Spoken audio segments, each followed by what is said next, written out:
விட்டு போன வாழ்க்கை திரும்ப கர்த்தர் எனக்கு தருவாரா? அந்த உயர்வு எனக்கு தருவாரா? அப்போ யோபு இந்த இடத்துல ரொம்ப அழகா சொல்றாரு, இல்ல என்னுடைய தோல் முதலானவைகள் அழுகி போனாலும் நானே அவரை பார்ப்பேன். அந்நிய கண்கள் அல்ல, என் கண்கள் அவரை காணும். சூழ்நிலைகள் சாதகம் இல்லாமல் போகலாம், உங்கள் சரீரங்களிலே பலவீனங்கள் வரலாம், நீங்கள் இழந்த காரியத்தை திரும்ப பெற்றுக் கொள்வதற்கு வழியே இல்லாமல் இருக்கலாம். அதற்காக இனி எத்தனை வருடம் உழைப்பது, எத்தனை நாட்கள் ஓடுவது, இப்படிப்பட்ட எண்ணங்கள் எல்லாம் இருக்கலாம்.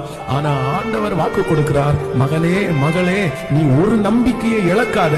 அது என்ன நம்பிக்கைன்னா, நீ இழந்ததை மீட்டு திரும்பவும் உன்னை கர்த்தர் கொண்டு வருவார். நீ இழந்ததை சகலத்தையும் கர்த்தர் உங்களுக்கு திரும்ப தருவார். சத்தமாய் ஆமென் சொல்லுவோம். இழந்த எந்த காரியமா இருந்தாலும் திரும்பவும் நம்முடைய வாழ்க்கையிலே அது வரும். விசுவாசிக்கிறீர்களா இல்லையா? நான் நம்புகிறேன், நீங்கள் இழந்த ஜெப வாழ்க்கையை ஆண்டவர் திரும்ப தரப்போகிறார்.